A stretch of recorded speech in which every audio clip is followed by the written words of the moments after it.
Assalamualaikum warahmatullahi wabarakatuh. Di sini kami dari kelompok 14 akan mempresentasikan mengenai jurnal sindrom Giardiati 14 dengan penyakit IMPEK, yaitu sulit buang air besar. Dengan beranggota kelompok ada Teh Alitia Rismayanti dan saya sendiri Hafizah Diani Syaratekia. Selamat menyaksikan. Ini jurnal pertama yaitu identitas jurnalnya, efektivitas pijat perut teknik I love you, dan minum air hangat pada pasien stroke hemoragid dengan derajat konstipasi di ruang Cherly, SSUD Cengkereng. Penulisnya Suci Setia Sahid, Ahmad Rizal, dan Lena Afriani. Lalu institutnya Universitas Indonesia Maju, jurnalnya Intelletek dan Cendikiawan Nusantara atau JINCN. Volumenya volume 2 nomor 4, terbitnya dari Agustus hingga September 2025. Dari latar belakang penelitian ini, stroke merupakan salah satu penyebab kecelakaan dan kematian utama di dunia. Pasien stroke sering mengalami komplikasi, salah satunya konstipasi, 30 hingga 60% kasus. Konstipasi dapat mengganggu rehabilitas karena meningkatkan tekanan intrakranial saat mengejan. Penanganan non-farmakologis seperti pijat perut teknik I love you dan minum air hangat dengan nilai dapat membantu merangsang peristaltik usus sehingga mengurangi. Selanjutnya ke bagian utama dari yang pertama, pijat perut teknik I love you, pijat searah jarum jam pada area abdomen untuk merangsang peristaltik usus. Lalu yang kedua, minum air hangat dengan suhu 45 hingga 55 derajat Celcius menstimulasi refleks gastrokolik sehingga meningkatkan motilasi kolon. Bertujuan menguji efektivitas pijat perut dan minum air hangat terhadap derajat konstipasi pasien stroke dan non-hemoragik. Lalu temuan hasil penelitiannya, terdapat 30 pasien stroke non-hemoragik dengan konstipasi dibagi 15 kelompok intervensi pijat plus air hangat dan 15% kontrol air hangat saja. Skor konstipasi menurun lebih besar pada kelompok pijat dan air hangat dibandingkan kelompok air hangat saja, dengan hasil uji statistik menunjukkan perbedaan signifikan. Lalu, yang kelima, analisis keterkaitan dengan keperawatan lansia dan sindrom 14 hubungan dengan keperawatan lansia. Lansia sering mengalami stroke dan gangguan eliminasi sindrom 14 Virginia Henderson dengan kebutuhan eliminasi. Pijat perut dan minum air hangat bisa menjadi intervensi mandiri perawat untuk membantu memenuhi kebutuhan eliminasi. Peran perawat memberikan edukasi kepada pasien dan keluarga, melakukan intervensi non-farmakologis, serta memantau hasil eliminasi sebagai bagian dari asuhan keperawatan. Lalu permasalahan yang muncul dan solusinya, permasalahannya pasien stroke sulit BAB karena imobilitas dan gangguan syaraf dan konstipasi sering diabaikan, berisiko memperburukkan kondisi pasien.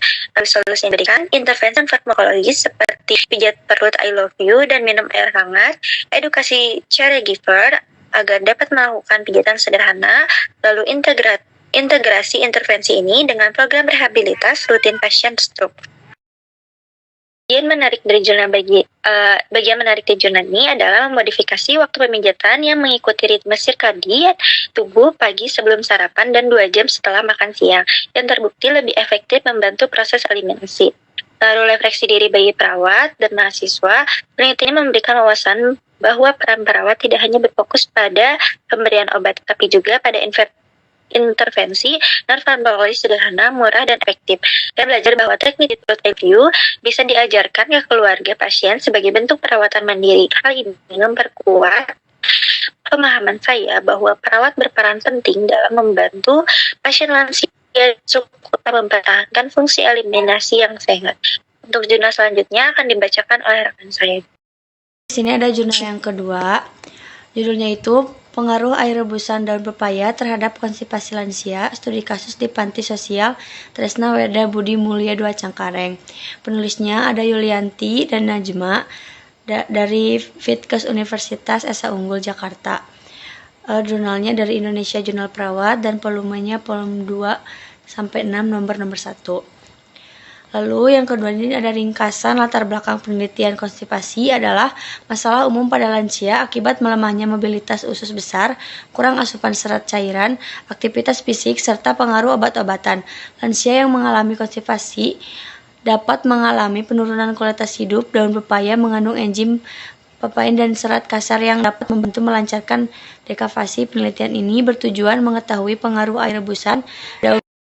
Ada yang ketiga juga, konsep utama yang dipelajari, variabel bebas, pemberian air rebusan daun pepaya, variabel terikat, tingkat konstipasi pada lansia, konsep keperawatan, pemenuhan kebutuhan eliminasi pada lansia melalui intervensi non-farmakologis atau alamiah dan atau herbal.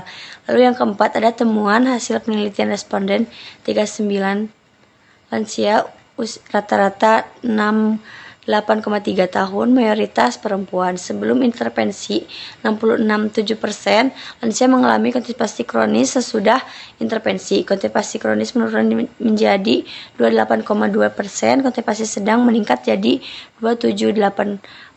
Rata-rata konstipasi menurun dari 7,95 menjadi 5,74. Uji statistik Petitest menunjukkan P001 dan P lebih dari 5 terhadap pengaruh signifikan. Lalu yang kelima, ada analisis berkaitan dengan keperawatan lansia dan sindrom 14 dalam teori Henders 14 Basic Needs, sindrom 14 kebutuhan dasar manusia. Konstipasi berkaitan dengan kebutuhan eliminasi, intervensi, keperawatan perlu mendukung kelancaran BAB lansia. Kebutuhan cairan dan nutrisi, lansia sering berkurangan serat dan cairan. Kebutuhan aktivitas fisik rendah memperparah konstipasi. Air rebusan daun pepaya dengan dijadikan intervensi keperawatan gerontik yang mendukung kebutuhan dasar lansia, khususnya eliminasi serta nutrisi. Lalu yang keenam, ada permasalahan yang muncul dan solusi. Yang pertama itu ada permasalahannya, lansia sering mengalami konstipasi kronis dan juga sering tergantungan pada obat pencerca dapat menimbulkan efek samping. Lalu yang kedua adalah solusi, menggunakan terapi herbal alami daun pepaya untuk mengurangi konstipasi, dan juga ada edukasi lansia tentang pola makan terserat, cukup cairan, serta olahraga ringan.